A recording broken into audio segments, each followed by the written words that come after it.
Anyone asking who is who, hi, I'm Glenty. I'm this voice. And I'm Little Gabes. I'm this voice. The one that sounds more like a baseball announcer? That's me, Glenty. The one with a sultry, deep voice? That's Little Gabes. Oh, wow, and we are already off. Right off the bat, we end up getting a whole lot of love.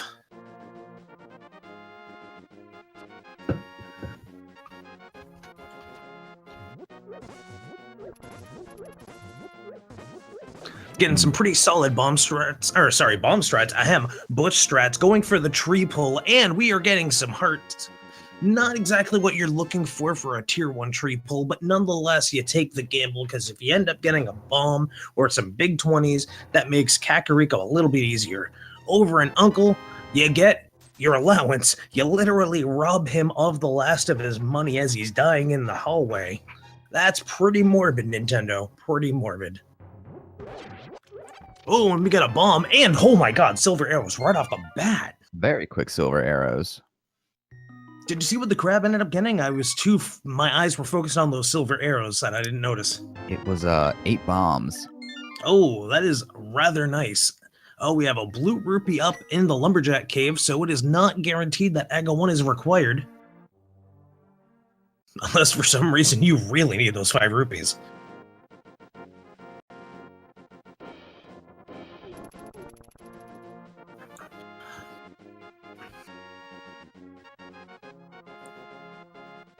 And bypassing the bird, while JSR is going to farm, oh, in the forest, take a look, it's in a book, Reading Rainbow, we have some literacy, and it appears we are immediately getting a pedestal check. Hope you all got that pedestal hype early, because it is about to go down. What are we going to find at pedestal today? Are we going to see a required item? Are we going to see a useless item? Am I going to see your dreams become true, or will they be a bee in a bottle? Praise be to Beetorp. Not the bees. Oh, I almost said Kevin Costner. This isn't Waterworld.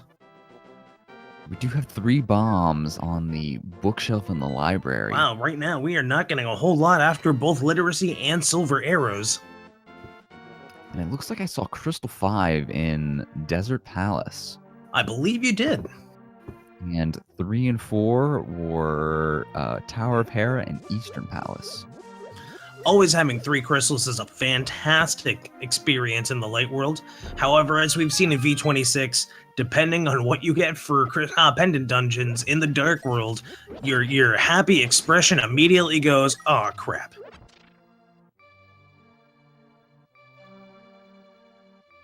Everyone in chat already arguing that we still need the pedestal dream alive.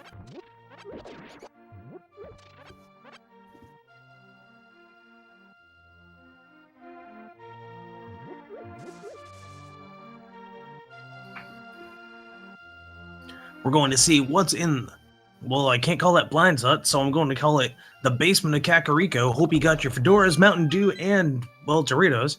And over in the chicken house, we have no wall chicken, but we got a big 20. Meanwhile, in the basement, your fedora-loving cousin ended up stashing some bomb upgrades and a piece of heart, and that's kind of creepy, gotta admit. Maybe you shouldn't go and hang out with your cousin. Oh, but he does have the lamp. Perhaps he has seen the light after all.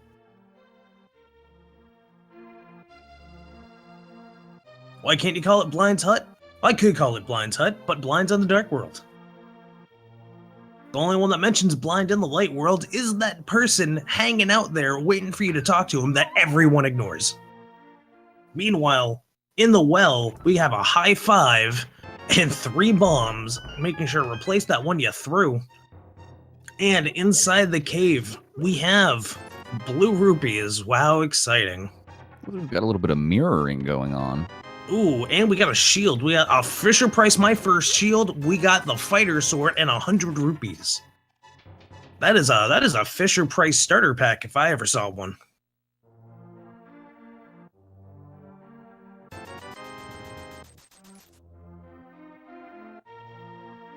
Bottle vendor ripping us off. Never a fun experience. However, if we go get that bee, we can go get our money back. Oh, that is true. We could. But doesn't that mean we'd have to go through all the pedestals, or the pendant dungeons first? Oh, but it would be worth it. Fair. It will at least be worth it in chat's eyes. Meanwhile, we are going into the tavern, and inside the back of the tavern, we get a big 20. No big deal there, although will they go around to see cross products in-game character? This is the moment everyone is totally not waiting for. Aww. However, I would have actually been hype if they went to see cross products in-game character. The pun of the seed is always the best.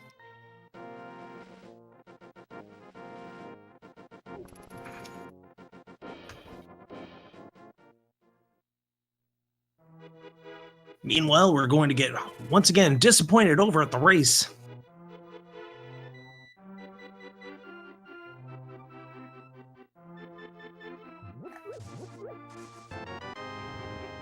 And it looks like we have a whole lot of nothing. Can't say I'm too shocked. However, JSR did finally take a look for It's in a Book, get the literacy, and join the Reading Rainbow. Meanwhile, we're going to see, Crrool's finally going to rob his uncle of the last 20 rupees he has as he bleeds out in the hallway. And perhaps at that point, now that he has a weapon, he might actually head over to escape. Speaking of heading to escape, that looks exactly like how JSR2Gamers is going at the moment. Also, don't mind me if I'm talking over you, little Gabes. I do tend to not shut up, so feel free to chime in whenever you feel like. Oh, I will absolutely feel free to chime in. Awesome, just double checking. In the meantime, JSR is heading up, making no jokes about going to the rest of Escape, and Crrool slowly following. Will he do the tree pull? No, he decides that tree pull is not for me. I also just realized I missed an opportunity to say tree pull is not for people, but nonetheless, the first chest in Escape we are about to find out is the Moon Pearl. Wow. Now, Glentide, do you think we'll see Escape completed by either runner? Since they have everything else, I would be very shocked if they didn't go in and complete Escape, because they also don't have the gloves, so this would be a perfect opportunity for them to head all the way to the back, likely going to set up a death warp at the bottom, almost getting killed, going to Zelda's chest after killing the Mace Ball and Chain Knight, and then going and dunking themselves into the sword of the Green Guard. Because irony. Looks like JSR Gamers picked up the Sanctuary Heart. Definitely not a bad pickup. And now we're about to be going into the bottom of the dungeon.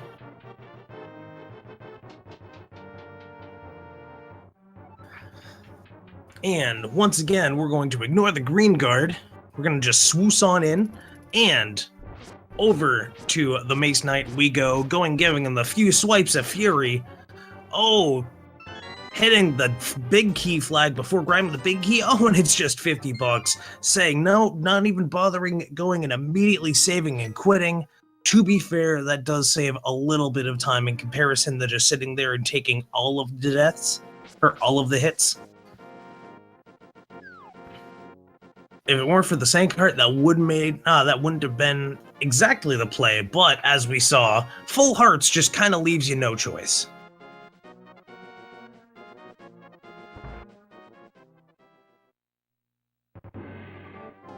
And once again, heading back for round 2, back at it again with the white vans into the escape sequence.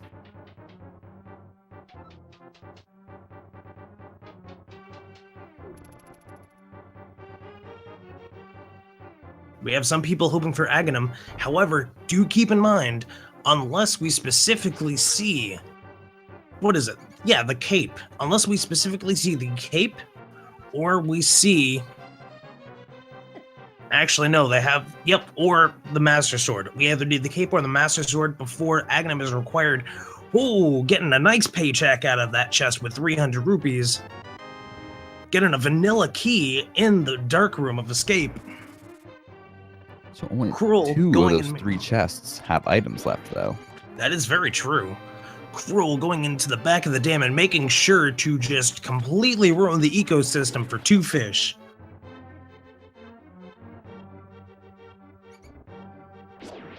All for a piece of heart, and I bet those fish are really ticked off right now.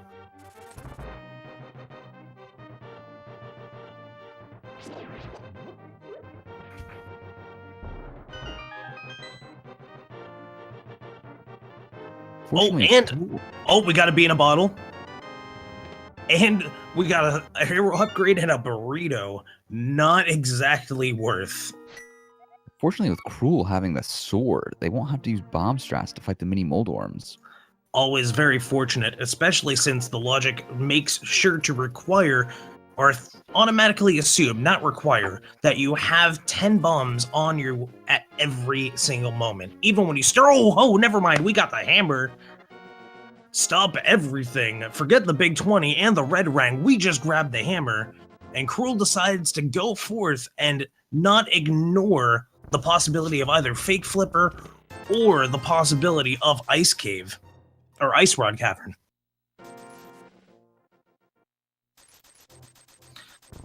Meanwhile, people are saying, rip the Aghanim dream. However, we don't have any gloves. That is true. Gloves are needed. Wait, no, I'm totally messing up things because it is late at night. They can still find gloves. They have accessibility to almost all of the Dark World.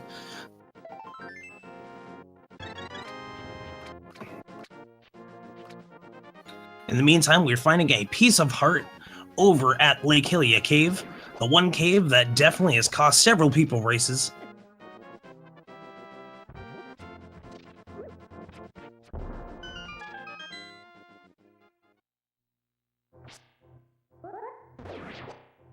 Oh, narrowly escaping that arrow with the Fake Flipper. That would have been very unfortunate. Let's see what the hobo has for us. Oh, you got a shield. Not bad for someone that needs to pay the troll tool just to stay under the bridge.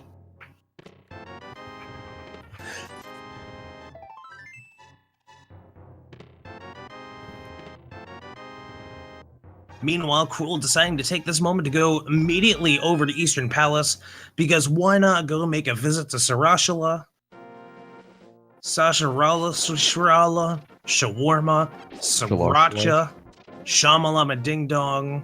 I told the witch doctor I don't know how to spell. I told the witch doctor I also don't know how to pronounce his name. He told me it's okay, most people don't even know it, and they misspell it in the credits. Meanwhile, with a bomb throw, the 3 chests are 50 rupees, 3 bombs, and, oh, the Ether Medallion. Now that's a plot twist. We do not know if Misery Mire or Turtle Rock are required. Therefore, it is entirely possible that that may be the one medallion we need to get to them both, if we need to go to both of them. That is absolutely true. Say, out of Turtle Rock or Misery Mire, which one do you prefer? Probably Turtle Rock. I see. So you too are a masochist. Got it. No, kidding. I hate Misery Mire. Nonetheless, we're entering Eastern Palace. Oh, and JSR going for the Fake Flipper, not getting it the first time. However, as we all know, second time's a charm. There we go. And within the first chest, we have, +5.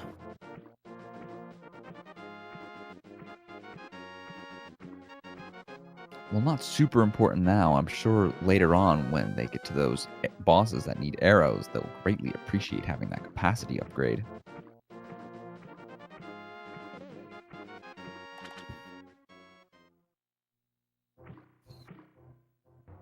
And setting up for the water walk.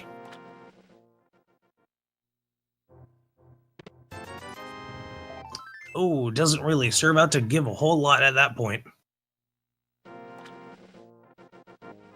However, with JSR having the 536 rupees, they will be able to see what Zora has. Oh, on the ledge is the boots. So we will absolutely need to. Well, we might not have to come back, but there's a large chance we will have to come back.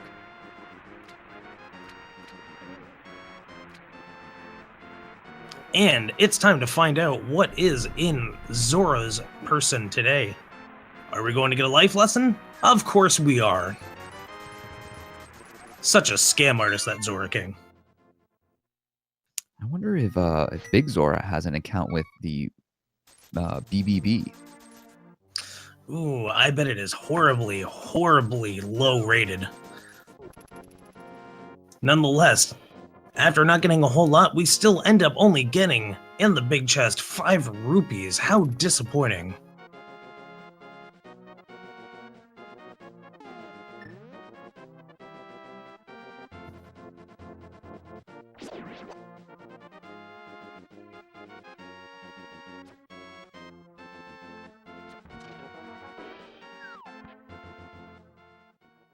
So, Glentai, after Eastern Palace, where do you think our runners will head to next? Logically, if this ends up keeping up and they only have, you know, maybe at most one item to grab and it's not something like the gloves, chances are they're still going to take the gamble into going into something along the lines of the desert. However, if they do find the gloves, it's a coin toss between nope, they're going most likely into desert at this point with 300 rupees. Yep, there's a move over to Hype's house. Wow, that threw me off for a second. Sure is late. Oh no, I'm being made a liar, and Crrool is heading over to escape, seeing if they have anything to catch up on there. However, JSR2 will most likely, now that they have that also covered, go immediately over to the desert.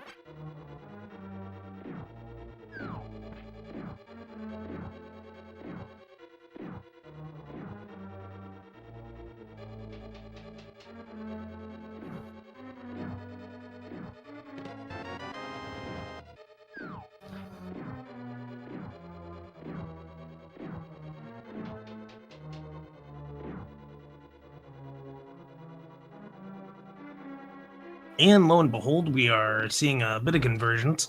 So far, seems like everything else has been pretty much tackled except for desert.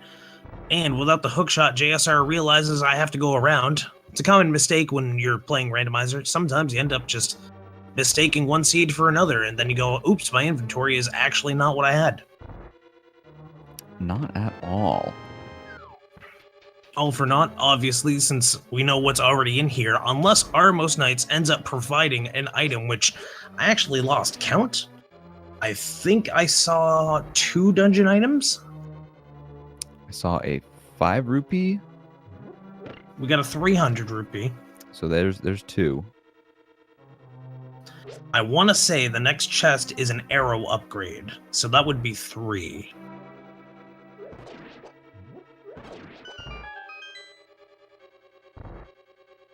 Ooh, Crrool again. No, it was the compass. Okay, so that would mean with those 2 out of the way, that last one would be... Pretty sure that would be the map. Unless I missed the map completely. Also, for those actually wondering, the sprites being used, JSR2Gamers is using Dark Girl, and Crrool is using Frog.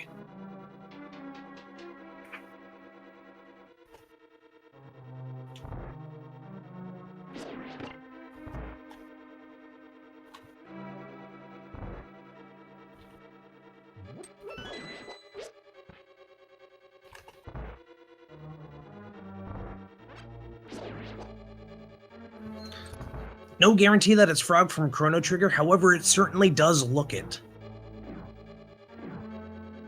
I think that was a large inspiration behind this sprite. I would not be surprised, especially when you compare the sprites between each other. There is a lack of a mustache, but you can only do so much.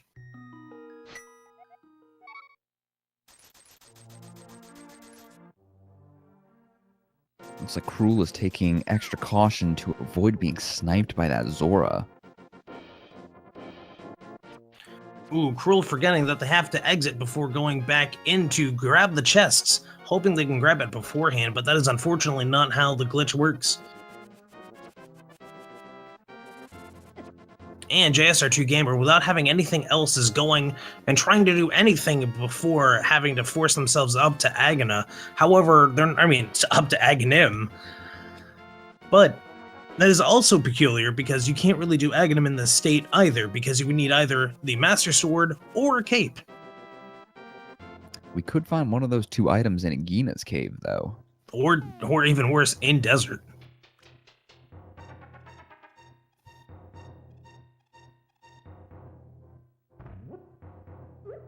And we got a clean bomb toss. And inside, we get... Oh, it's the glove! So, rip the dream to Aghanim 1. You know, and that is absolutely fine. Aghanim 1 is very, very played out after version 18.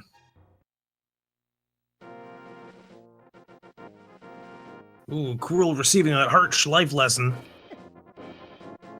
And are we going to get a ledge check? Desert Ledge has a heart container.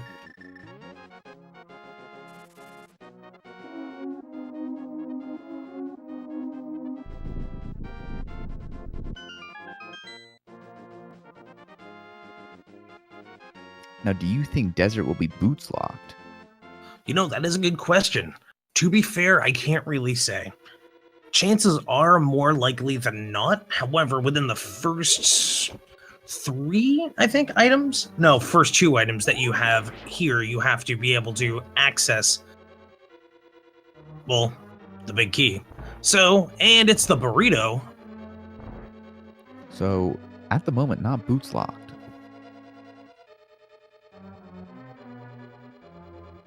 Meanwhile, Sick Kid had a whole lot of nothing. Ah, there's the big key. Logically, this now means that the small key is in the chest and you are able to get whatever the last 2 items are, whether they're dungeon items or items that you can actually access for other things.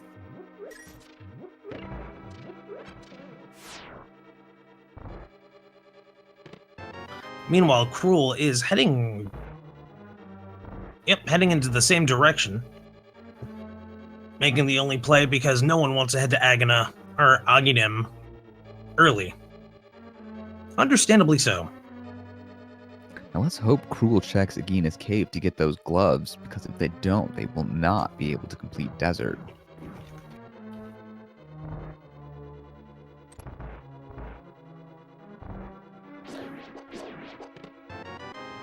Ooh, not looking good for the item count. 3 bombs is not exactly what you want to see, especially when you already have 16. And there's the compass. By this, Lamolus ends up having an item, but which item will it be?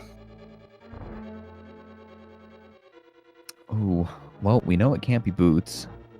Yep, you are correct. Most likely, with the luck of these 2 runners, it's going to be a big 20.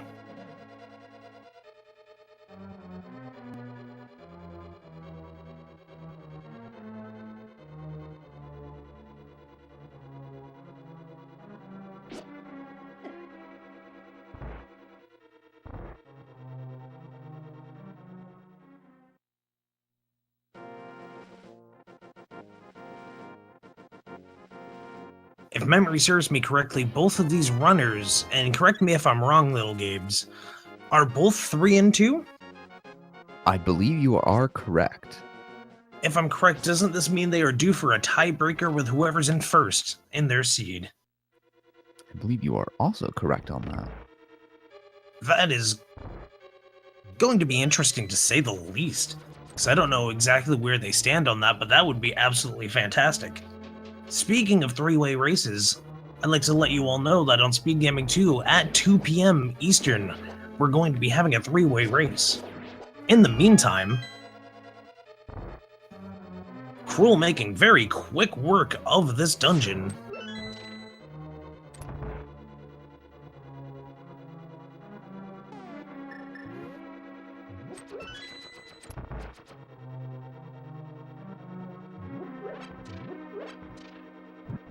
And after doing the quick route, grabbing some arrows and a little bit of remainder magic,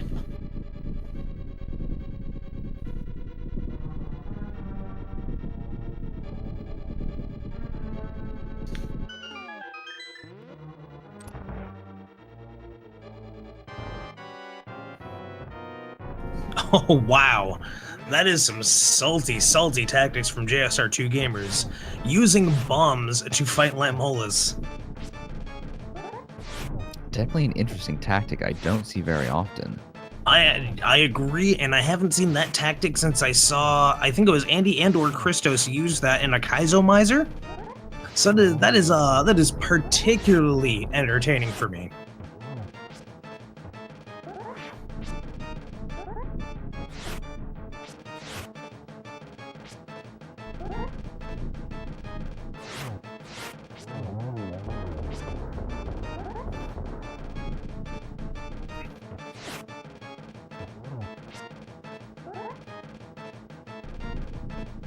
Did Crrool just save and quit out before beating Lamolas? Oh my goodness, we have the flute. Wait, that means my prediction was correct. What was your prediction? I predicted that flute would be at Lamolas. Oh wow, you did. But did you also predict a disturbingly twisted fetch quest? I did. Ooh. I don't know how to feel about that. Meanwhile, JSR2 is not immediately going and activating Swag Duck for their reasons.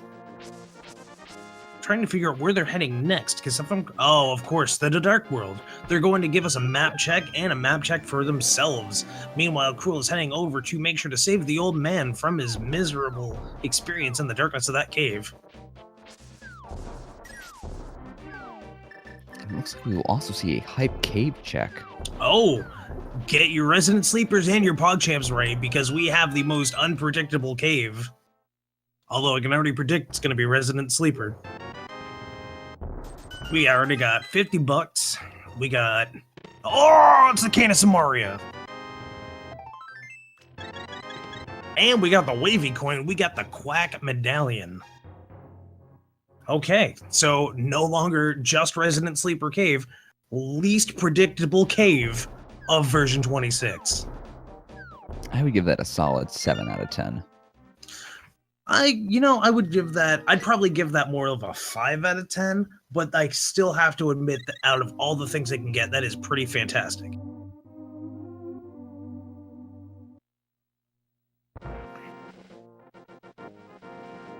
However, with Quake and the Red Cane being there, do you think that Quake is required for Misery Mire? That is possible, but not necessarily guaranteed. Well, it's definitely not guaranteed, but I think that's the game giving us a little sneak peek. That could have been the same with Ether, though. And I hope you're all standing at attention for the Swag Duck National Anthem.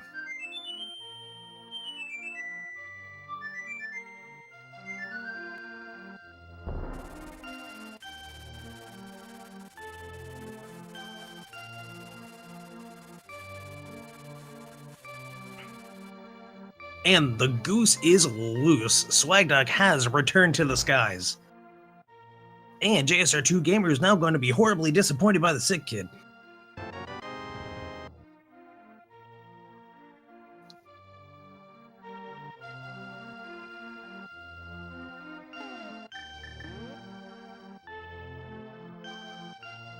Is it actually a duck? Can't guarantee. Oh, that was Ice Palace with green pendant, Swamp Palace with red pendant.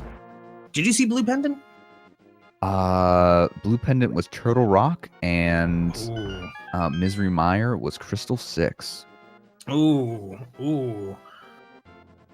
If this is going to be anything like the last race I saw, Turtle Rock is going to likely have an item in it, because that is super troll.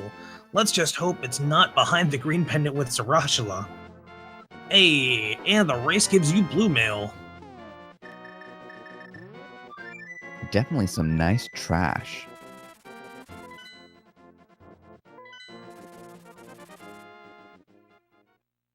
Meanwhile, in the Dark World, we haven't found a whole lot out of the way just yet, but we are still checking everywhere else. Ooh, Crrool trying to do the smooth walk-around strat, but did not work out to their favor. And inside that chest, we get a bomb upgrade.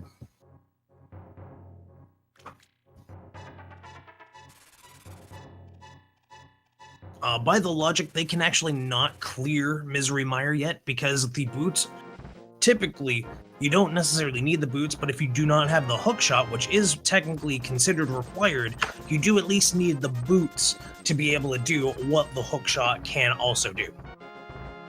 Because you can hook shot over or you can bonk over.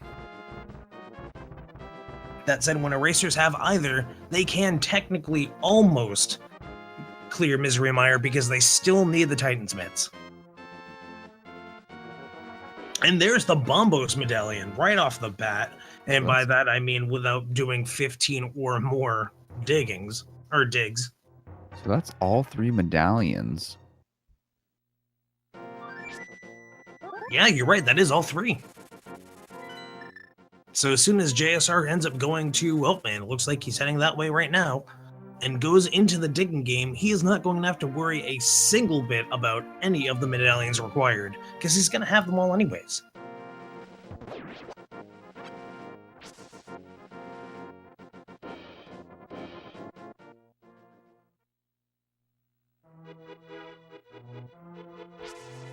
Meanwhile, Crrool going into the actually not mediocre or boring resident-ass sleeper cave.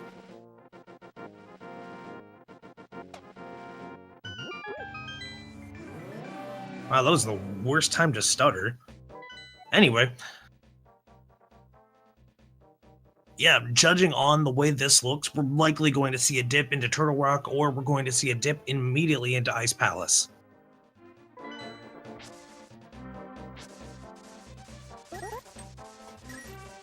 Well, until they get either, I believe it's either the mirror or hookshot and Titan Mitts, I don't think we'll see a Turtle Rock dip. And we also need the Titan's Mitts for Ice Palace along with the flippers. So I'm going to go ahead and say that Swamp Palace is going to be the... Well, we can't even do Swamp either. We don't have the mirror still. Yeah, I don't know. Well, maybe Thieves Town.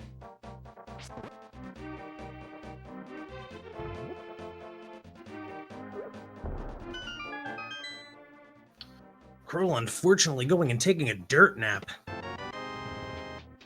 And of course that brings him immediately to the light world.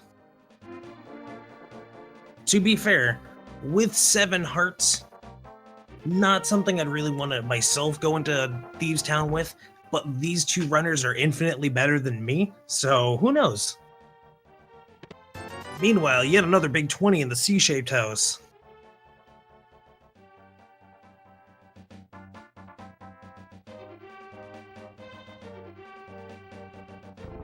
Oh, but JSR2Gamers is deciding to go right into Thieves Town.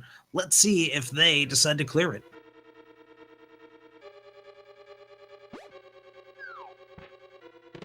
Oh my god, right off the bat, the hook shot. Definitely a nice item to find.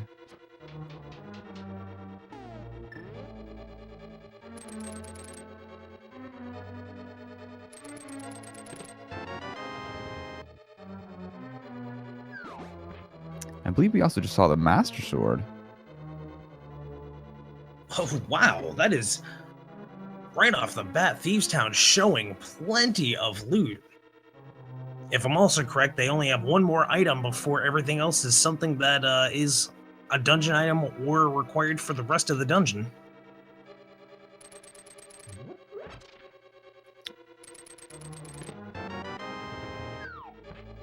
And right there we have a key.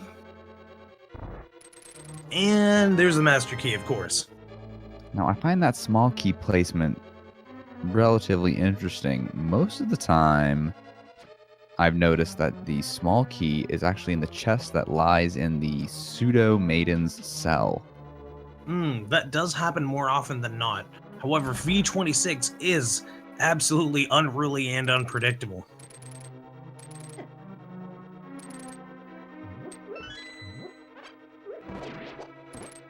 In fact, I would actually argue the only thing you can truly predict out of V26 is that it will not fail the logic checks, and even then you're really crossing your fingers. They sure did an excellent job, but nothing's perfect.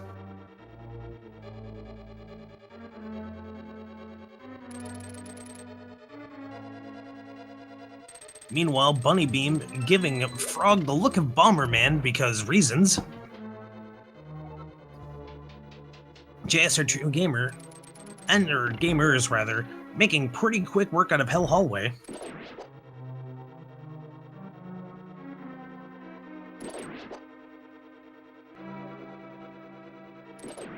Oh, we get the magic powder. Not bad. Who doesn't like a little bit of magical seasoning? Waiting specifically for the bomb to open up that pit. So it looks like there's only one item left in Thieves Town.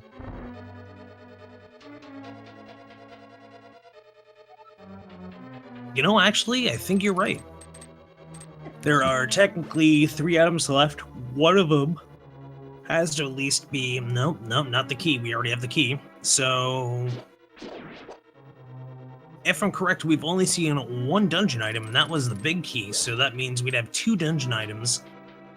And whatever item is left from the boss, I suppose, if the boss doesn't have a dungeon item. My guess is the big chest will have our dungeon item. Or not our I'm dungeon certainly item. hoping.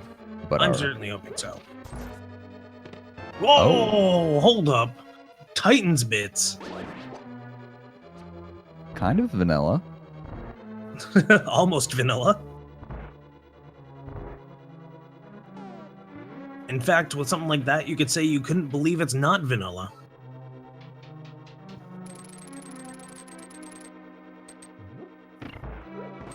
See, chat, now that's the kind of commentary people don't like. Anyways.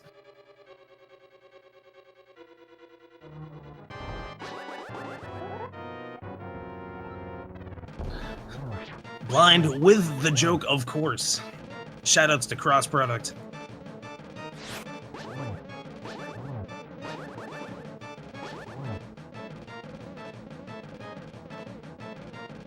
Very effective uses of the sword beams. Oh, gets hit once, but otherwise makes super clean work out of that blind fight. All for the compass.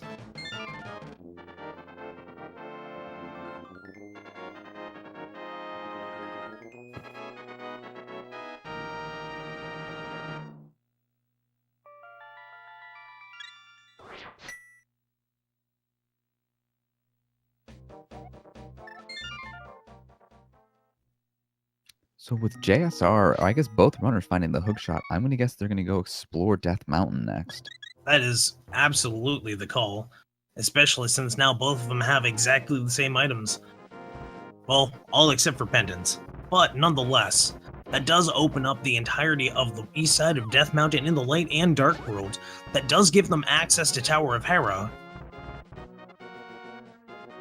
The only major difference is, in fact, one has blue mail and the other has bombos.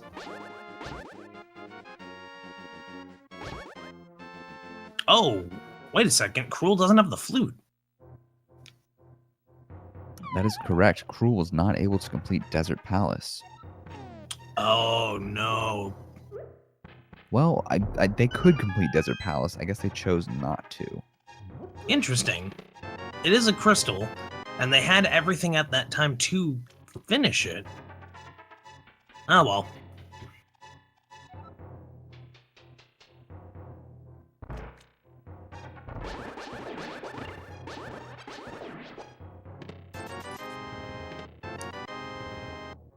Meanwhile, not a huge amount of stuff so far in Eastern Death Mountain Light World. Nope, you just basically robbed a bunch of people's caves for the money. Chat following up. He didn't have gloves on the way into Desert Palace. That would make sense. I appreciate you, chat. Thank you.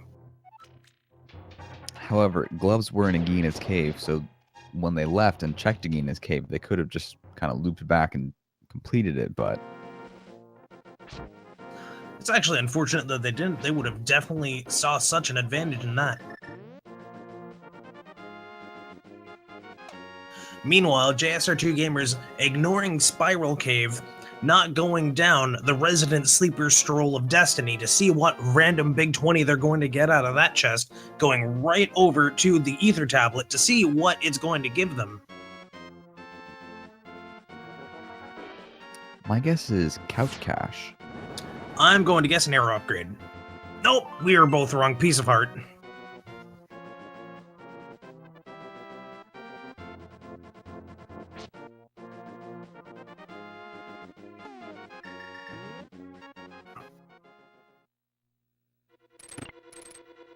So into Tower of Hera we go.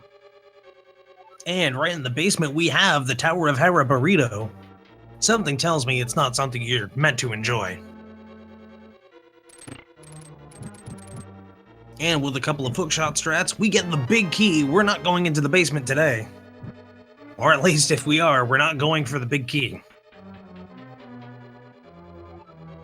Now I believe if we find a compass in the big chest or at Moldorm, then we will need to go to the basement. Or I guess there is also the one chest right before the big chest. So if we find the compass in one of those, we'll need to go to the basement.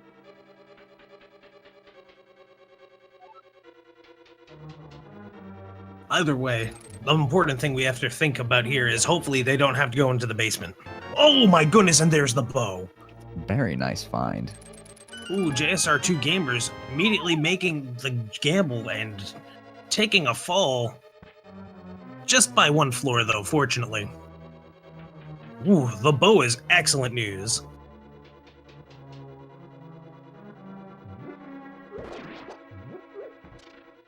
And on top of that, they have those crisp silver arrows. Mm-hmm. They're going to be so useful against Moldorm. Oh, wait. Sassiness aside, they at least do have the hammer, so that means within 3 hammer shots, that boss is going to be cooked.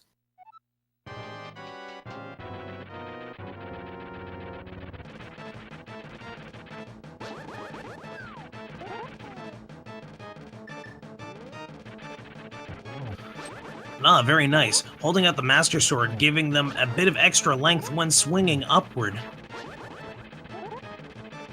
However, accidentally hitting Moldorm with the sword, resulting in him going into Berserk mode. Fortunately, it does not need to be any problem whatsoever, because... oh, it's the compass. Unless I'm mistaken. Wait, no, that was 2 items, wasn't it? No, it wasn't. That was 1, 2, 3. Yep, there is an item in the basement. Ooh, hope you're wearing your fedoras, got your Mountain Dew, and you have your Doritos, because we might be having a basement party. And it sure looks it. I'm sure if JSR decided to skip this chest, then throughout the rest of the race, they'll constantly be thinking about, do I need to go here? Oh yeah, the gamble of taking that chest and ignoring it has definitely hurt runners in the past. For those asking where the green mail was, the green mail was defaults when you woke up in your bed in the beginning of the game. As for blue mail, it was at the race. For a second, I thought you mixed up blue mail and green mail, and then you said Nope. you find it in the bed. Nope. I'm just a whole boatload of sassy.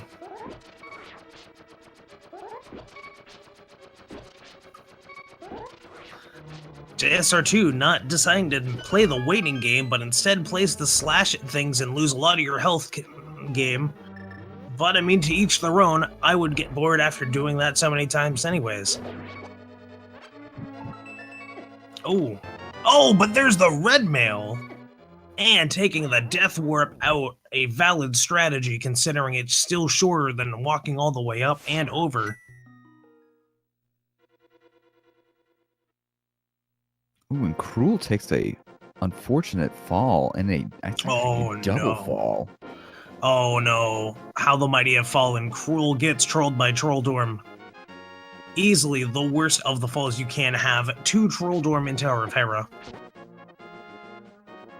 Oh, meanwhile, JSR2Gamers is going to take the gamble and immediately head through Resident Sleeper Alley. I have to say, going through this spiral cave without the boots feels like you're watching the band on the Titanic as it's sinking. It's not a bad entertainment, just kind of unfortunate it had to go like this. Oh, nice fairy RNG. And the chest reveals, oh, it's the Bloomerang. Well, at least it wasn't a big 20. Meanwhile, Crrool takes down Trolldorm.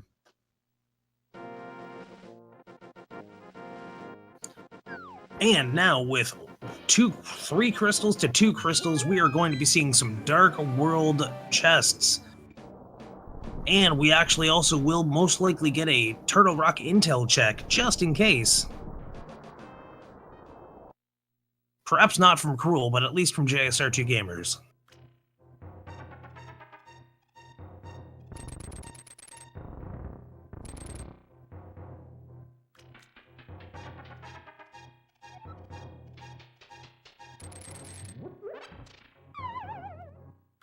And for those wondering what's on Floating Island, surprise, it's 10 arrows. That was a big 20 and 10 more arrows from that chest. Oh, that is unfortunate. Fortunately, since they have to double check this area anyways, it's not really that bad of a play. In fact, since it's on the way to Hookshot Cave, it's pretty solid. Ether is required for Turtle Rock. Now, something I find interesting, we take a look at Crrool, they're actually still green. Yup. It looks like they skipped that that mail upgrade in the basement. Oh no. What? This is some serious moves by Crrool. Not realizing he skipped both mails, or maybe thinking he skipped at least one. Crrool must be super confident. And that sure was Hookshot Cave.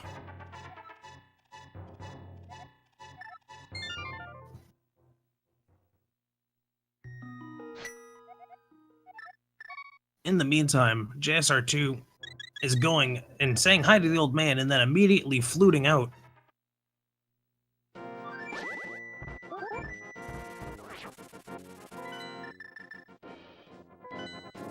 Ah, making the play on Eastern Palace? Interesting. Although it does make sense since they did grab the bow in Tower of Hera. Although, what's more interesting is they could have went this way after going into the Dark World and done both Palace of Darkness and Eastern Palace in one fell swoop, but to each their own.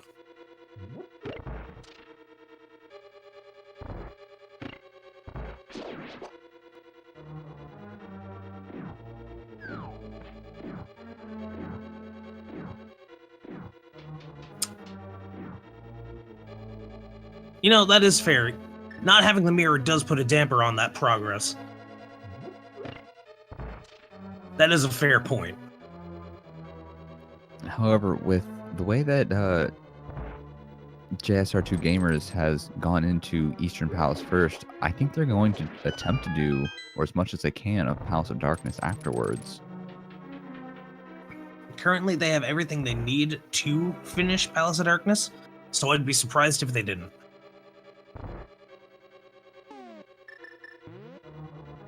They must actually be doing Eastern first to take care of this, so that way they can save and quit after doing Pod. That would make sense. Meanwhile, we're getting a pyramid check, and it's only 50 rupees. The price was not right.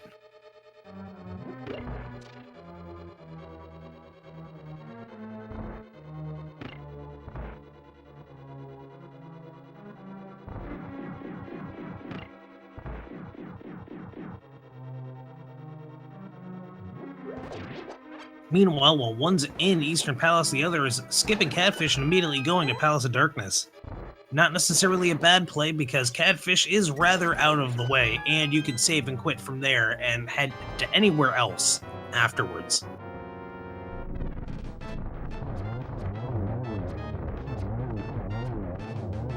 And that sure was the Armos Knights. I hope you enjoyed them for the couple of seconds you did see them.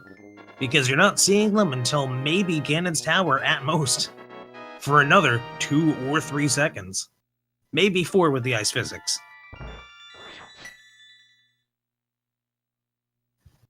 Meanwhile, Crrool going and taking care of Kiki, the worst delivery service in The Legend of Zelda.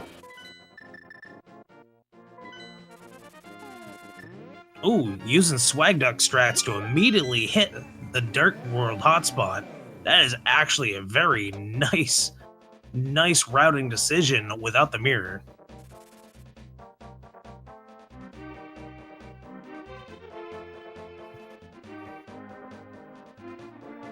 So Glenn, what items are you predicting to be in Palace of Darkness?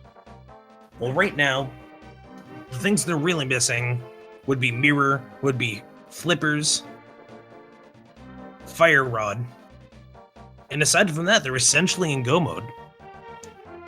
Heck, they're still technically in go mode without the flippers. Well, They only we do really need need Fire Fire Rod. Yeah, the only one they need is fire rod, indeed. Ice Palace is not required. They have everything else for Misery Mire. They have everything for Skull Woods as soon as they get the Fire Rod, and Palace of Darkness does not need any of those 3 items. They are essentially in go mode the moment Fire Rod has been acquired.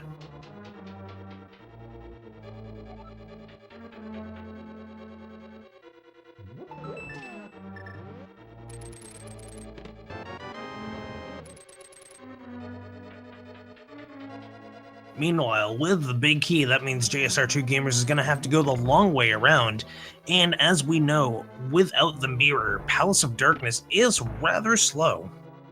Meanwhile, Crrool picks up a small key and is about to bomb over to most likely what seems to be another key.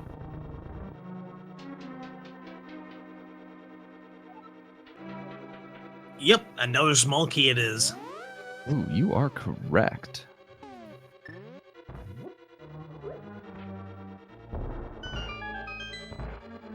Are we going to see a Candace Samaria strat? Nope, we are going to see... We're going to see Crrool end up getting tackled by those beetles. Those super obnoxious beetles. And he's going to go around to the vanilla big key chest.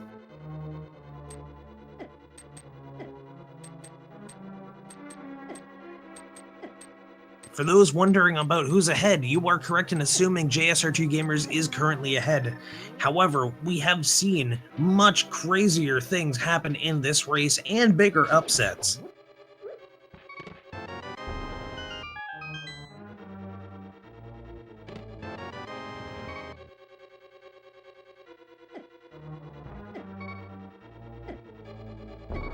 And a death warp taken by Crrool. Not necessarily a bad strategy to actually use the green mail for death warps without the mirror.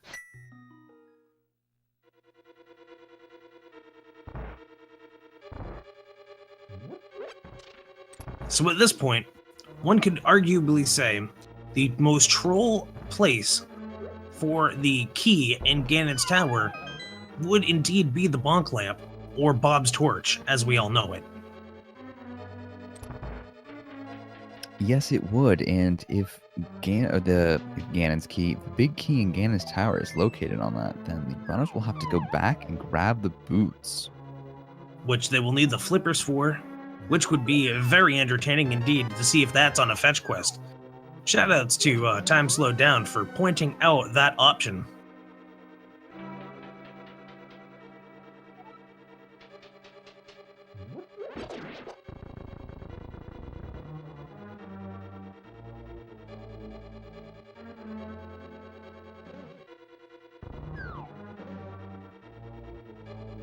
Crrool making absolutely solid use of the magic powder against those anti-fairies.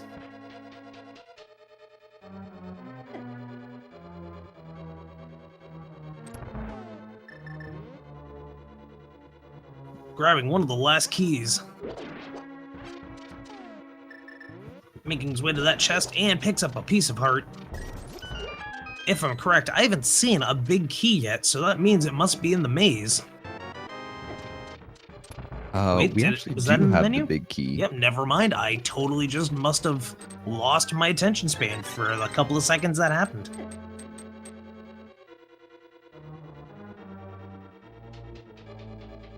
Big key was first chest. Wow, my attention span is gone at 3:30 in the morning.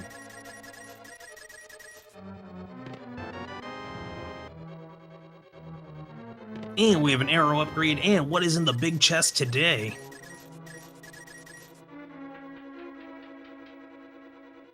I believe it'll be our second to last item. And the last one sitting on the Helmasaur King. Oh, it's the fire rod! Crrool doesn't even know it, but he's in go mode.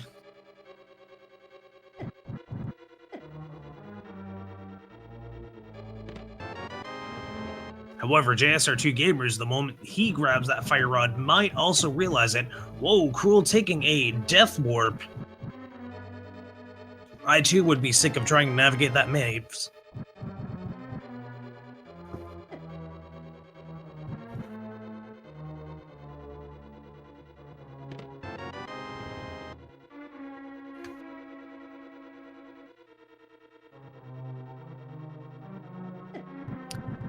Actually, Crrool is not in go mode. Oh, wait, no Misery Mire is required. He needs the flute. Yes. Good eye. I totally thought he had the flute still. I don't know why, because we just had a conversation about that 20-ish minutes ago. However, JSR2 is officially in go mode, despite not having the flippers or the boots.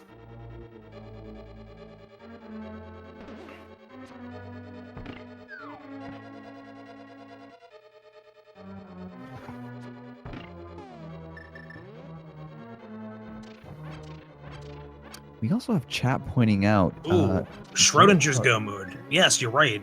Yeah. We don't know what Misery Mire requires.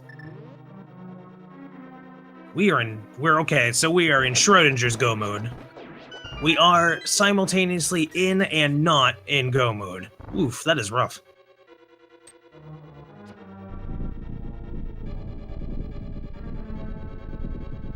Bombos was in the digging game for those playing this at the home game. AKA everybody. Shoutouts to Twitch audience, shoutouts to our YouTube audience as well when we have this uploaded to YouTube.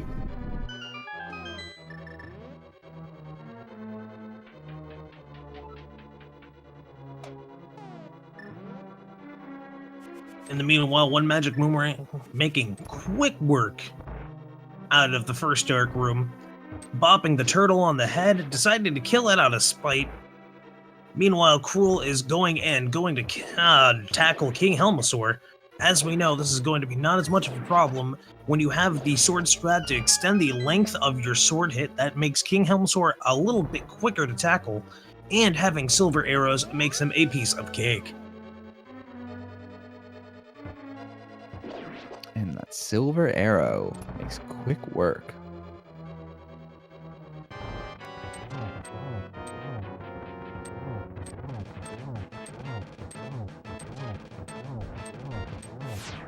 And at this point, we're likely seeing Crrool save and quit and also head to Eastern Palace.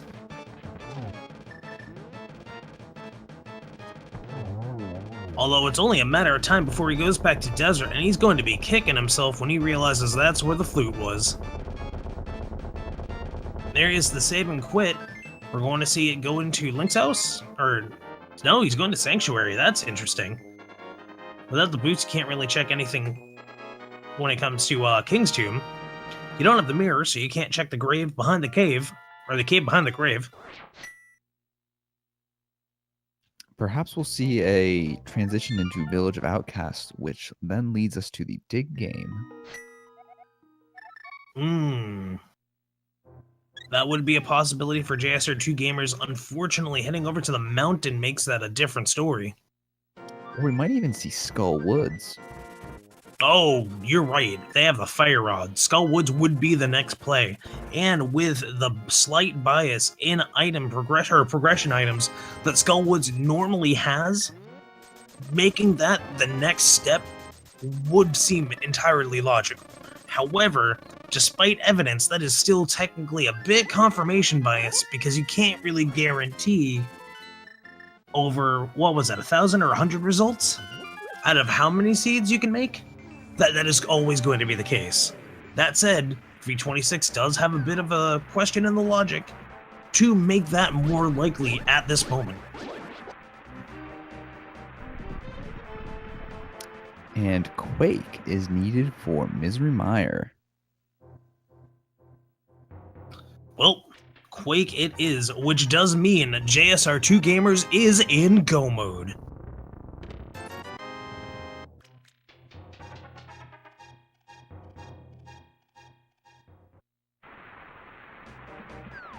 Meanwhile, Crrool not coming up with a whole lot of anything right now in the chests.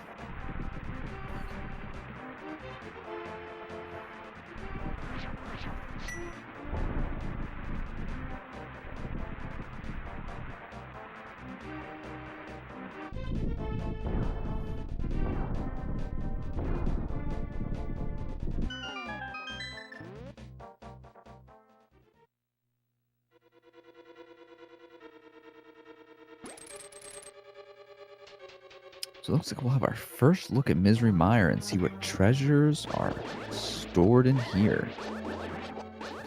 Since we have no idea what's in Mire, and we haven't really seen much of any items in Swamp or Skull Woods, it's entirely possible what we're going to be seeing is a whole lot of nothing.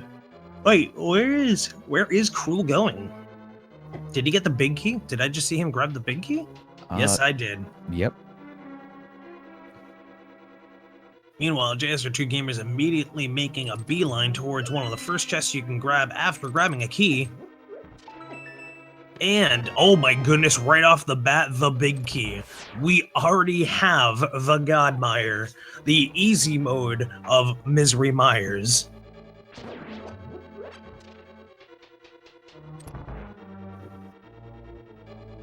In fact, I'd have to say, going along with my previous statement, that's one of the only times I actually don't hate Misery Mire. Easy mode, go mode, Misery Mire is acceptable. Now, do you think JSR will head back into Misery Mire after they complete it to pick up the rest of the items? At this point, I doubt it. Unless they're really, really concerned about finding the flippers to grab the boots, we're most likely not going to be seeing that play. That's actually what I was thinking. What if Big Key is on Torch and we need boots, but without boots we can't. Without flippers we can't get boots. If that's the case, we're going to be around for another 45 minutes after they go through the rest of Ganon's tower. Apologies to anyone that affected by yawns. I did not see that one coming.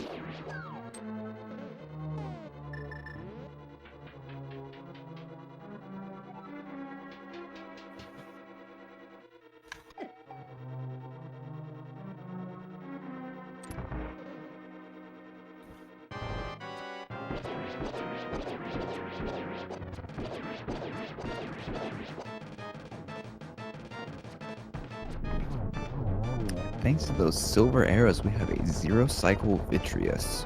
Oh, and there's the mirror, finally!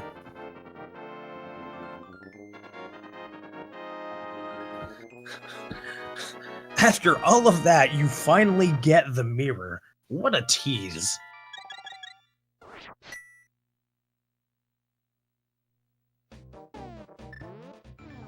Meanwhile, Crrool is going to be making very short work of Mothula.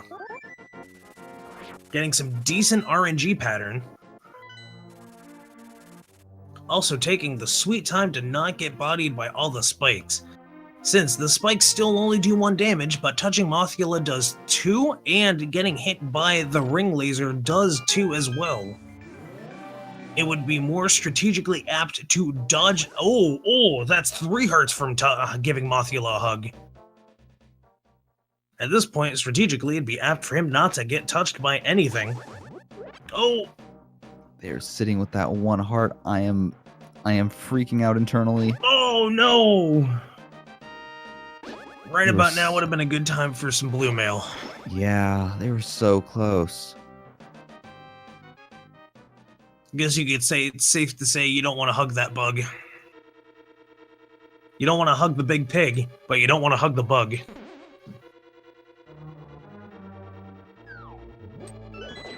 Oh, shoutouts to the hive mind who said that in chat too.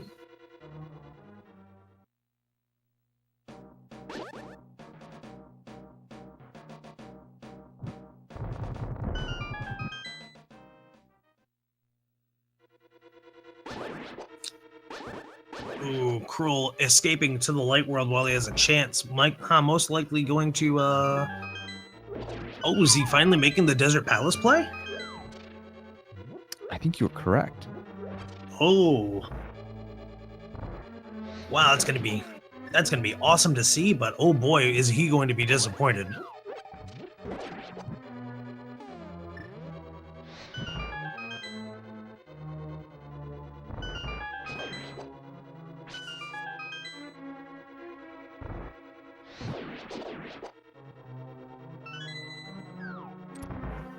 JSR2Gamers finally making the dive right into Mothula. Knowing that the timer for the Ceiling Master was still going to be a little while before they fell, or after they fell in. Not sure how many of those actually affected Mothula damage-wise, but they did at least stop the timer for the lasers. Ooh, very, very clean fight after that comment, though. Only to receive a burrito. Not sure how I'd want to interpret a Skullwoods burrito.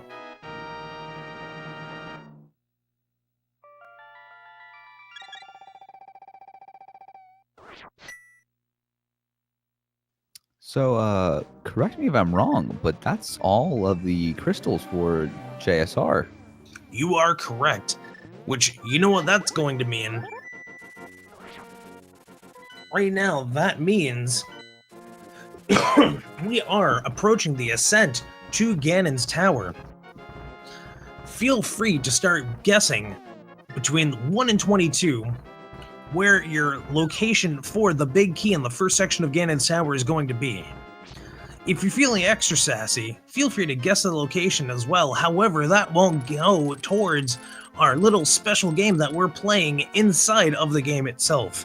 For anyone that is a subscriber or has, over the expansion or the expanse of the lifetime of this channel, donated or not donated, either donated $2.50 or gave 250 bits, you can actually put your name in to be placed on the guessing. I guess you could say it's a leaderboard for accurate guesses. The moment we see JSR2Gamers enter Ganon's tower is when we hit the stop, and until then, we are just going to be taking any guesses.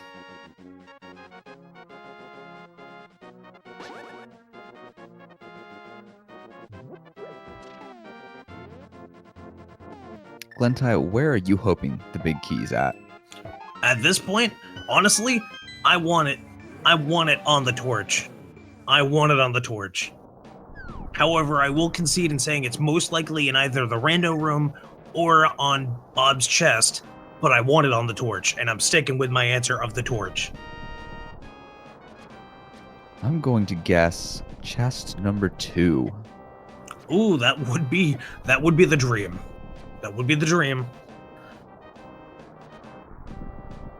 Of course, with the key being the first chest. Or the small key, that is.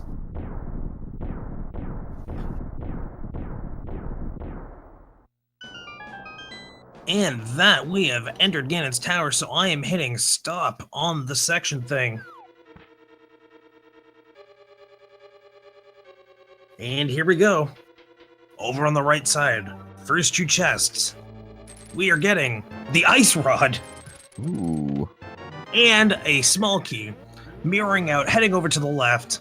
Are we going to see the legendary Dark Magician strat, where we see the next, let's see, 1, 2, 3, 4, 5 chests, and then an immediate right side gamble? Oh, rip the dream. Confirmed go mode. JSR2Gamers does not need the boots.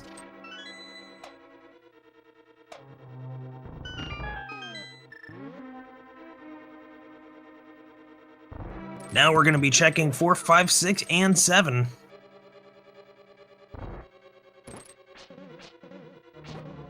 And 4 was a shield. 5 was a heart piece. 6 was a sword upgrade. And 7 was a heart piece.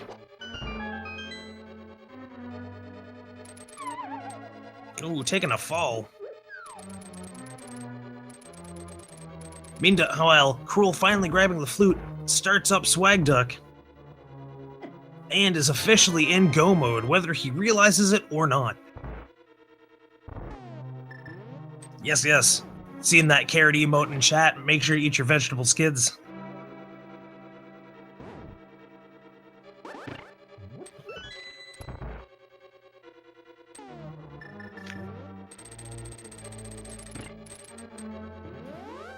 What would be the most troll validation item at this point? Ooh. I'd say the shovel. Or the net. Oh, wait a second. Lo and behold, that was number 9.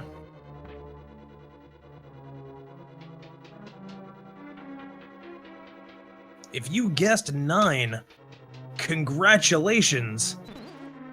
Oh, well, the closest guest apparently was a subber supporter named X-Keeper. Congratulations, X-Keeper. You did it. Or at least you won by Price of Rights rule, or Price is Right rules. Crrool at 1 hour and 11 minutes and 30-something seconds picking up the blue mail must be feeling a bit disappointed.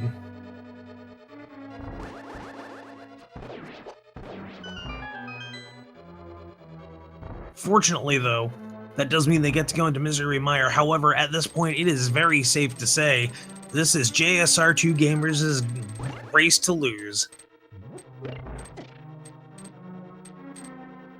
I think at this point, the only thing that can really set them back is continuous trolls from Troll Dorm 2 and continuous falls at Ganon. Yep. All things considered, also a power outage or an internet outage.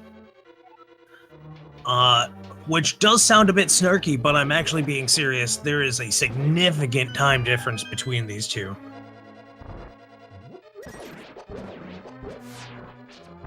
Some people are guessing Validation Butter Sword or Validation Half Magic. Those would be cool. Could we have validation flippers? I mean, it is possible we get Validation Flippers. That would be the troll. Looks like we'll find that out soon, because into Landmo we go.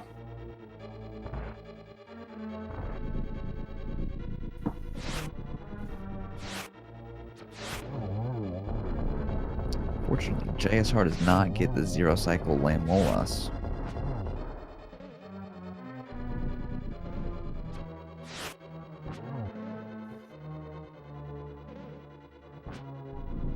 It is unfortunate to miss a zero cycle, however, sometimes the factors that be do not allow it to happen, no matter how well you aim.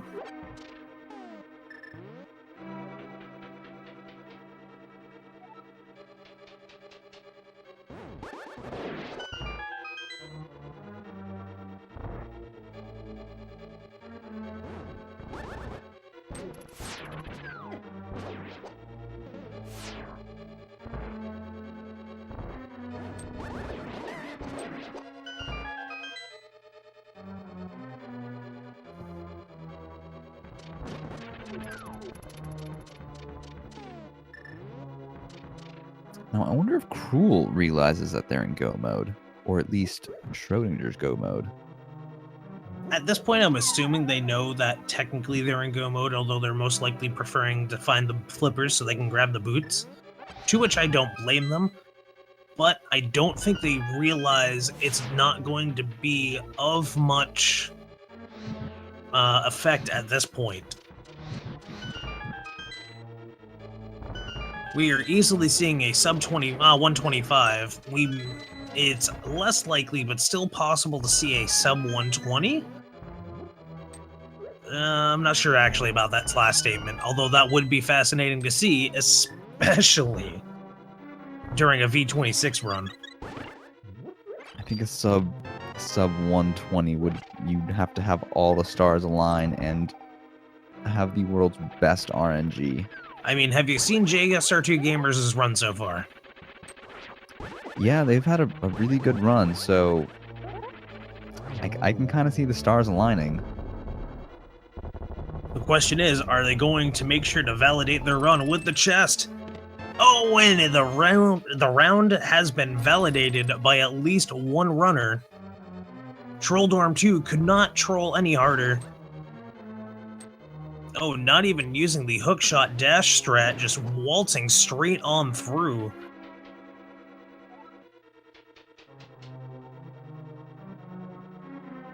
Oh, wait, no dash strats. I wonder why they don't have the boots. Meanwhile, Crrool taking care of Vitreous without a single problem. Although could not get on the zero cycle, still making sure to get that as clean as possible and once again, grabbing the crystal. Magnum 2 showing several decent patterns overall, admittedly. And down they go. For anyone counting the shots, that was 2-1-1-2. For anyone not counting the shots, I don't know why you would care, but either way, that is still fascinating.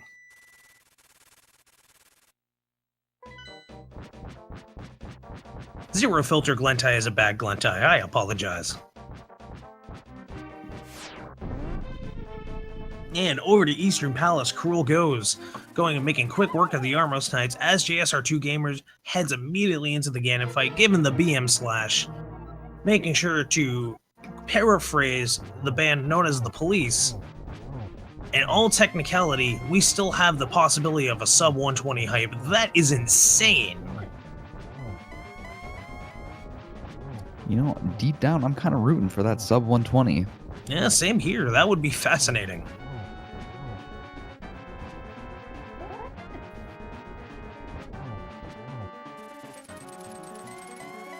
Using apt hookshot strats to dodge that little bit of damage at first. Having that bottle ready for the moment they got a little too close. And with a sword beam down, we are now into phase 3. Crrool carefully making sure to manipulate the RNG just right so they only have 2 Stalfos show up.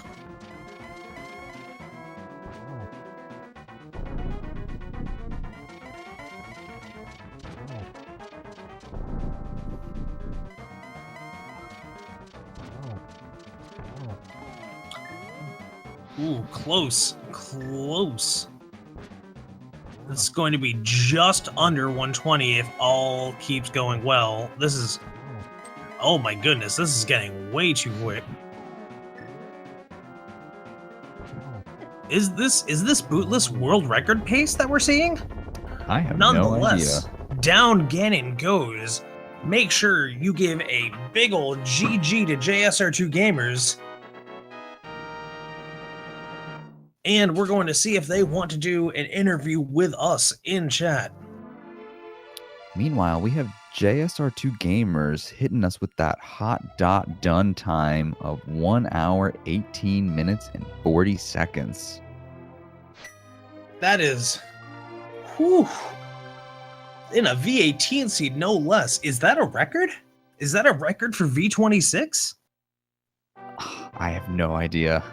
I think that's also a tournament record, if I'm not mistaken. It's kind of hard to judge records for Randomizer because, you know, no 2 seeds are similar. I mean, sure, we usually go on the the logic, but nonetheless, before we even go any further on that topic, please welcome JSR2Gamers to the chat. JSR2Gamers GG, and my goodness, sub 120 on version 26. I can't believe it, man.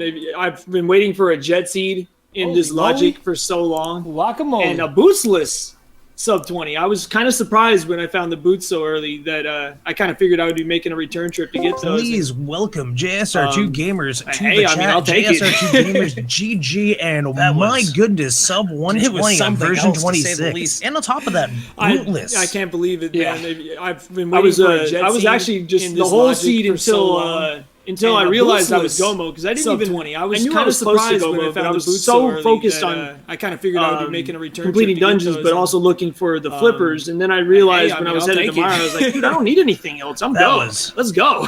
It was something else to say the least. And on top of that was super impressive. We were just sitting there like, is this happening? I was actually just the whole seed until I realized I was go mode. I didn't even I knew I was close to go mode, but I was so seed just fell in my lap, man. I mean, I'm always tentative to think a seed is free because there's always that one item. When I was just waiting for that one item. I don't need anything else. I'm go. Let's go. I was like, no, I was just nonetheless, that was super impressive. We were just sitting there like this. I didn't even realize I was go until I went to Meyer, and then, oh man, I can't believe like just how the seed just fell in my lap. Love those moments. I mean, I'm always tentative to think a seed is free because there's always that one item. I was just waiting for that one item. Turtle Rock, but when I found the fire rod and pod, I was like, I was just in shock. I even went and looked because I think that's the first race I've had in a long time where I didn't have to go into T-Rock at all. I was like, oh yeah. I went and checked it just to be sure because I fully expected to have to come back. Gotta love those moments. Yeah, I didn't have to step in any of the dungeons if I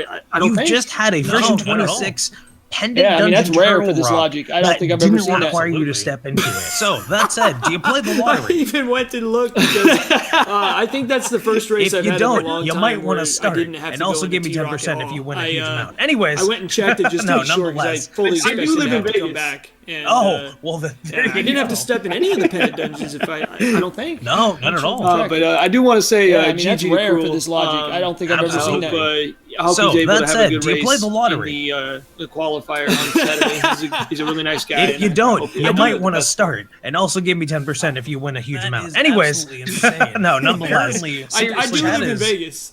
Oh, well, the panic attack over our audio. I do want to say about GG to Crrool. I think I know what it is. I hope he's able to have a good race in the qualifier on Saturday. JSR, do you have the stream pulled up? I hope nothing but the best for him.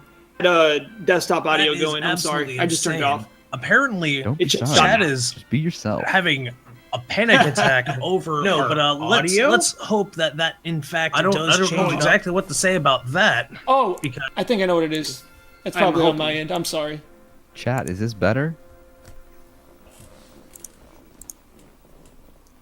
No, I had a desktop audio going. I'm sorry. Also, I just turned it off. JSR, it should stop now. Is it still? I have so many words I want to say about that run, but all I can say is we're good. Chat is good. So let's go over that recap since we have a couple of minutes while Crrool is fixing up everything. Anyways, sorry about that, chat. We got that fixed. We got this. Through the power of us finally paying attention again. Our bad. No, I apologize, guys. Sorry about that. Nonetheless, let's do that rewind. Ready? Absolutely. Christ. That seed. The only mistake I really made was going to Eastern first, which is a play I usually do make because there's a lot of value in Eastern, even without the bow. And so after Eastern, I was kind of, fail fishing. I was kind of like, oh, man, I'm sure he went, because the book was one of the first items I found. So I was thinking, that was the logical play. But, I mean, there's been so many seeds in this logic that I go to Eastern and there's something there. Out that after Desert, I just kind of went with what the seed gave me, and it just gave me everything. I've never had a seed that just everything literally just fell in my, well, not literally, but, fell in my lap. It was kind of fun, man. Yeah, and once again, without the boots, I'm not sure, but I think this is not only a tournament record, but a bootsless record. A tournament record, really? It might be. I haven't checked. To be fair, I was also out for a week and a half. There might have been some insanity that happened. I know it's the second fastest seed I've ever ran in Randomizer. One was in the old logic. And in that race, I didn't even win that race. Kyung won that one. Oh, okay. But yeah, man, this logic, I've never had a sub 120 in this logic before. And that was a lot of fun. I think the fastest randomizer seed I've ever heard being done was like a 103, and it was on some relatively old logic. It doesn't lend you to get these kind of seeds very often. I have really tried to focus on dungeons first. It's been my go-to in this logic. If you've got a dungeon that you can do it. Overworld is on the way. Speaking of entering dungeons, Crrool is entering Ganon's tower. Crrool was full clench going into that torch room, man. I was like, no, don't do it, Logic. Oh, and I'm sorry, but I was hoping for it. I was hoping for that last second Troll of Destiny, but I knew it was going to happen. In your favor. Expected it, and when I saw the small key on the torch, I just kind of laughed. I was like, this is insane. Also, to follow up, confirmed it is not a tournament record, but it is an excellent run. Thank you. I mean, it's one of my best runs I've ever done, and I hope it was enjoyable for everyone to watch. It was super enjoyable. It was a very great race to watch. You ended up making a couple of really good plays right off the bat. You ended up grabbing the blue mail early. Crrool actually skipped the race game, assuming it was going to be garbage. And as we all know with a randomizer, the moment you assume something's going to be garbage, the RNG decides to change itself around to be like, aha, I got you. Yep. I mean, that happens all the time. I've seen it. I think ACMLM had a race not too long ago where he skipped the basement in Hera and it cost him the race, or nearly cost him the race. He ended up coming back, but wow. I mean, I'm too paranoid with this logic. I can't skip things. If I know I'm not going to have a chance to be back in that area without taking a huge detour, I'm going for it every time. That's a good call. Although I was fully planning on skipping it, but when I decided I was going to go to Meyer, I figured I'll pick it up. It can't hurt. Yeah, it does make sense. And it's always nice to have it. I mean, especially because I was assuming a Master Sword Ganon. Usually when you have these kind of seeds, you usually end up with Master Sword, and just kind of made me feel a lot more comfortable about a Master Sword Ganon. But then when I found that Bacon Sword in Ganon's Tower, I was pumped. Yeah, no, the moment we saw the bacon, we were just like, okay. By the way, I want to thank you guys for the commentary. I can't wait to watch it back. And last minute, I really appreciate it. Oh, by all means, not a problem. Thank you. And by all means, we definitely understand schedule constrictions definitely make it so sometimes you need the clutch out of nowhere for some sort of late night thing. Fortunately, my sleep schedule is pretty wonky. And after 10, I went from feeling asleep to, hey, we need someone for a race. And I was like, I got this. Yeah, I'm a little past my bedtime, but I know Crrool lives across the ocean from us, and I wanted to try to work it out with him because of the fact that we're getting close to the end of the group play. Absolutely. I wanted to give us both a good shot in the race and everything. And speaking... Oh, go ahead. Oh, go ahead. I'm sorry. I was going to say, speaking of good shots, I have to say, your predicting of the routing was just spot on that entire time. Thank you. I've been practicing a lot, and again, you fully expect to go to pendant dungeons in this logic, and for that moment where I had to make that decision, do I go to T-Rock, do I go to Swamp, do I go to Ice? I wasn't sure which one. I don't want to do any of them, but that's how it's been. And every race I do every night, it's one of those dungeons just has something. It's just kind of a shock to get this in a tournament race. I was like pleasantly surprised. Now, JSR, a little bit of a hypothetical question. Say big tower, big key was on torch.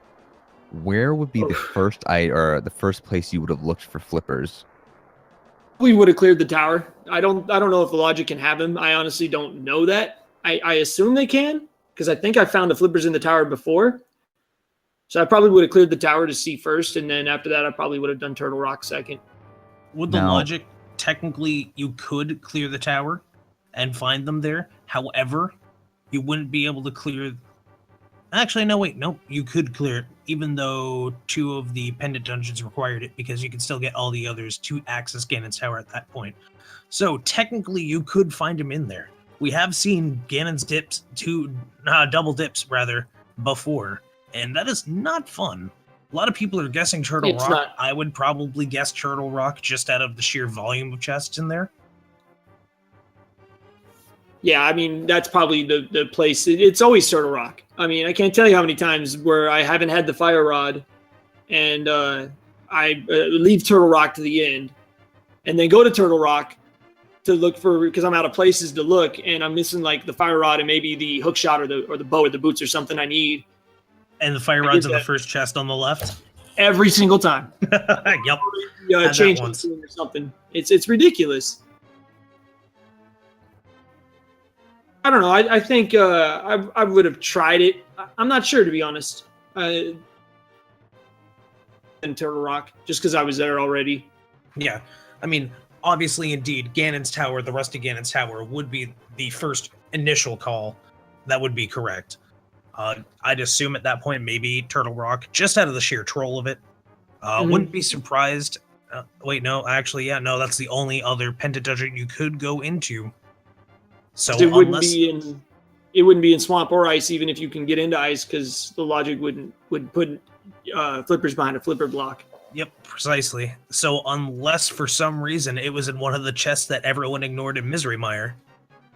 Yeah, I was gonna say, I noticed you, as soon as you found the big key, you just went straight to Vitreous. Like, if you had to go back, or if you had to go find the flippers, when would you have gone to Misery Mire?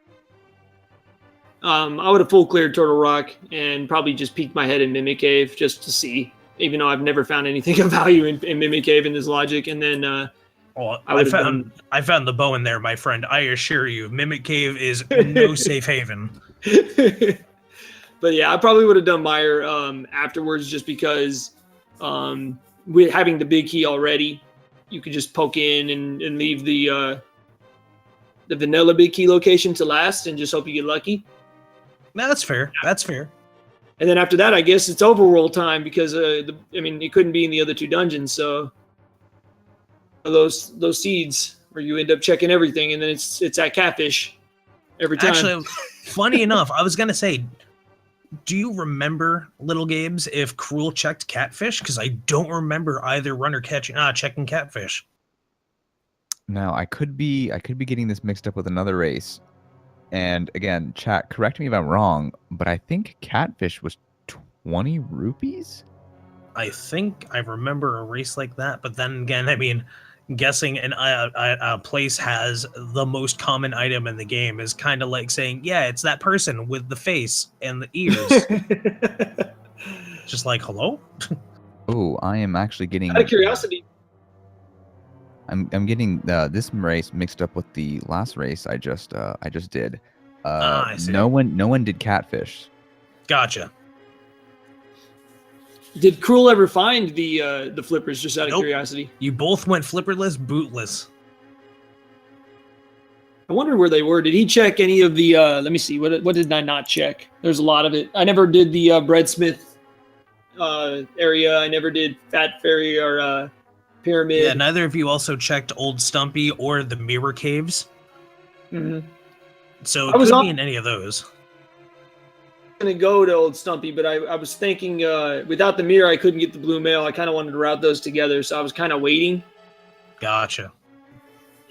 Before I went to Mire, or I was going to go to, or before I went to Pod, I was like, okay, I'll do Eastern and Pod, then I'll do Mire. Well, on the bright side, that decision caused it to turn out for the better.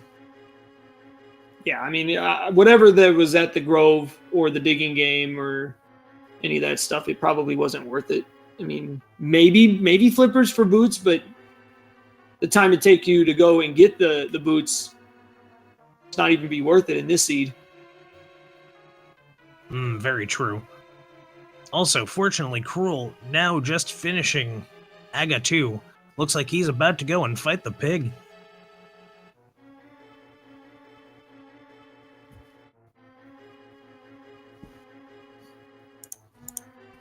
I'm trying to think. I mean, the only other thing I can think of since we're at Ganon was, I mean, that was a pretty overall clean phase 1 and 2. You ended up getting the worst RNG possible outside of Andy's legendary 30 or 7 or 47 teleports in a row Ganon fight. Kind of annoying that I didn't get any chances for spins, because, you know, even with Bacon Sword, I still like to use cape strats if I have the cape, but no cape. I kind of just said, all right, well, maybe I'll get some good RNG. And then phase 3 happened. Yeah. Oh, Crrool not being able to bring out the hook shot in time ends up getting just bounced right back into the ring of fire. And they don't have any fairies. Nope. And he says, you know what? I don't even care. I'm going and doing it again. Gotta respect that tenacity. Do they have the tiebreaker race scheduled already? Do you guys know what time that's going to be? Off the top of my head, I do not remember. I want to say it's, and again, this could be wrong. More than likely very wrong. But Saturday around 3 o'clock, I think? I would believe that. But I also, again, no idea off the top of my head. My brain is also in randomizer mode. Well, hopefully it's a good race. I plan on running alongside it just for fun. I know a couple guys were talking about doing that, and Nice. All of the runners have no trolley catfish flippers. Yeah. No vanilla Zora flippers. Yeah, exactly. I was kind of hoping when I went up there, I was like, oh man, that would be sweet. And then I got a life lesson instead. Yeah, that was a harsh life lesson too. Apparently that life lesson was to take it slow. Yeah. I guess you want those boots. It's like that commercial with the guy that's fishing, and he's like, he's got the dollar. Got you a dollar. Crrool's hit another bat. Oof, that is rough. Let me pull it up. I need to watch this. I'm going to guess that Crrool is actually going to go buy some potions. Doesn't Crrool have a blue potion? Apparently not. I found 2 bottles, and I had to go buy blue goo. Gotcha. I think the first one had a bee in it, and then the second one was just an empty bottle. Oh, that's right. The only one they had, you both had, was a bee. Okay.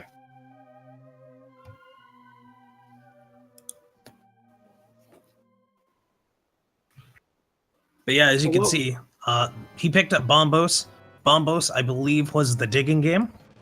That it was. Okay. And other than that, you're both relatively identical. Well, while we're waiting for him to finish up, I just wanted to also thank Fiesel for hosting the tournament and Speed Gaming. It's been awesome to watch the whole thing, man.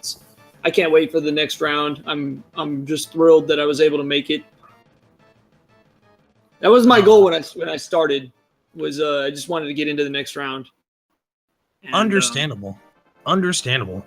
And speaking of giving folks shoutouts, friends, if you've liked what you've seen today, make sure you go and check out for more excellent randomizer goodness both of our racers, because they've given one heck of a performance and busted their butts to make sure you had such a great race.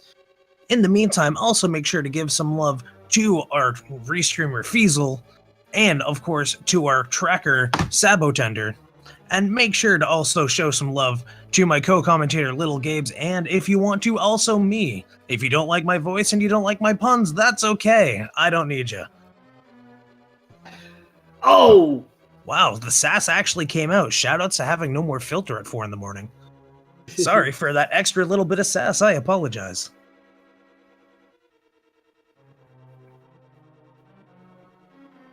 Oh, that fall. Wait, did he fall or did he die? I believe it was a death. Ooh, unfortunate.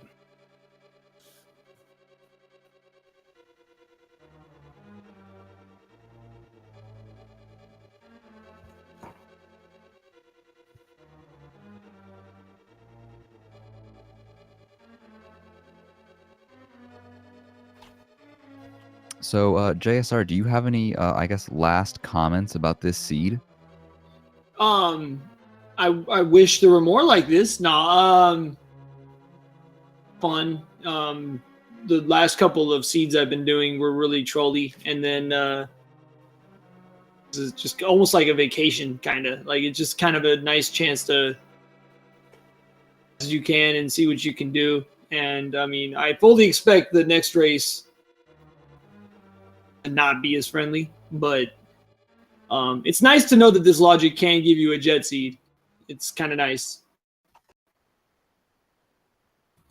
Jet seeds are rather fantastic, and that is actually one of a couple seeds that were relatively jet tier. I know one of the early racers I had ended up having a really, really quick start, and for the most part was overall pretty simple, but for the most part, there was one or two items. I think it was the bow that ended up being the one item that they could not find until the last second, and that ended up taking quite a while to find out, but nonetheless, wow, words. English. It is very hard to do at 4 in the morning. Nonetheless, fortunately, I get to stop myself mid-sentence because Crrool has taken down Ganon with 4 silver arrows and has put in a done for an official time of 1 hour, 41 minutes even. And has added a comment of, last time I'm racing at 7:30 a.m. Kappa. Good game, Crrool. I don't know if he's gonna jump in or not. Yep, he's already ready, so I'm gonna bring him on in. Looks like they've queued up Final Fantasy 3. Oh, very nice. And please welcome Crrool to the chat. By all means, chat, make sure to give him a GG, and GG indeed. Hello, hello. Good morning. How are you feeling? What a train wreck. I know the feeling. I definitely know the feeling. I made all the wrong plays, dude. Everywhere. And then, to top it all off, my execution was so bad. So, I deserve to lose that. That's what it is. It does happen to all of us, unfortunately. Because as we know with randos, aside from execution, it's all about the gambles. It's all about the plays you make. And it is. And like I said, I just made all the wrong plays. I didn't get the mirror because I never went to Lanmola. I got the gloves super late because I did just about everything else first. Yep. Like, there's 3 dungeons I could have go-moded if I just had made a slightly different play. Unfortunately, yeah. So yeah, I already figured I was behind them. When I saw the done come in at 118, I was like, okay, well, he made all the right plays, probably. Okay, well, so be it.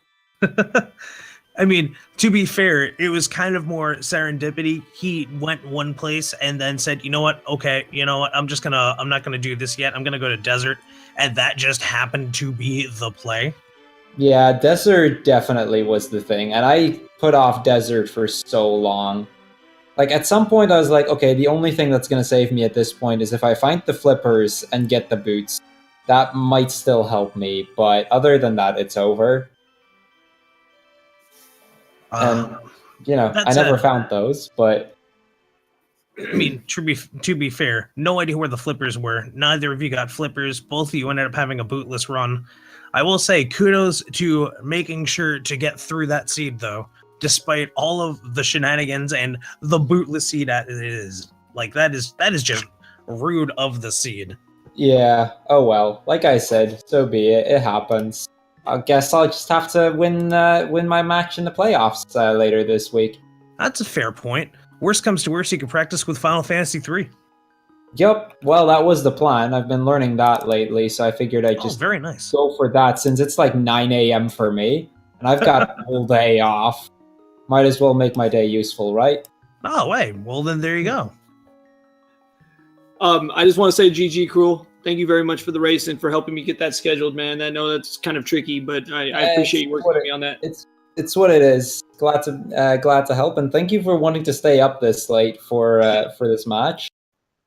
It was one hassle to schedule for sure, but it was fun either way. Yeah, GG, man, and best of luck to you in the race off. Thank you, and best of luck to you in the group stage. May we meet again there. Yes, sir. And once again, meantime, by all means, if you have to head out, go for it. Have a good night. Gotta get some sleep. I got work in the morning. Oh, geez, yeah, you do. I remember you telling me earlier. You go and pass out, and we will see you later. Thanks, you guys. Have a great night, everyone. Hey, you as well. You too. And if you like what you've seen, make sure to go and get to follow your racers for some more excellent speedrunning goodness, whether it be Final Fantasy 3 or Link to the Past or anything else they decide to join in on. Also, make sure to give a little bit of love to people such as your restreamer Feasel, as well as your tracker Sabotender. Also, make sure to give some love to Little Gabe's, and if you want to give a little love to Glentie, I'm sure he'd be cool with that too. Oh, absolutely give some love to Glentie. Nonetheless, Crrool, do you have any more final thoughts, or would you like to roll out, or? No, that's just about it. I'll see how things go in the playoffs later this week. Hey, sounds good, and good luck with them. We'll see you then. Thank you. Have a good night. Or afternoon for you, as soon as it hits afternoon. Thank you. And with that, I have to say, my goodness, that was one heck of a race. Oh, definitely. It was a very quick race. It was a very exciting race. And that was with plenty of trolls in it nonetheless. So, for anyone that's going to be interested, I'd like to let you all know, in approximately 5.5 hours, according to my clock, which may be a little off because I do not think we've hit EDT yet.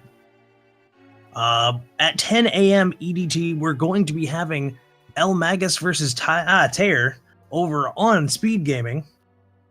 You can enjoy Herfy Durfy and Jenja with the commentating.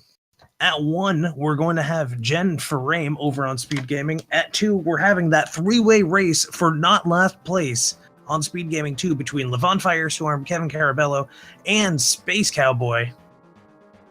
And that's only on the main schedule. We haven't even hit the secondary schedule yet, which I forgot to load before this, and I'm going to have an internet spaghetti fest if I try to reload it right now. Nonetheless, make sure you follow both the main and secondary schedule because you are going to be getting a lot of entertaining races. But until then, hi, I'm Glentie. I'm Little Gabe's. I would like to thank you and enjoy the rest of your day, your night, your morning, whatever it may be at your time. But nonetheless, we'll see you at the next randomizer. See you all soon.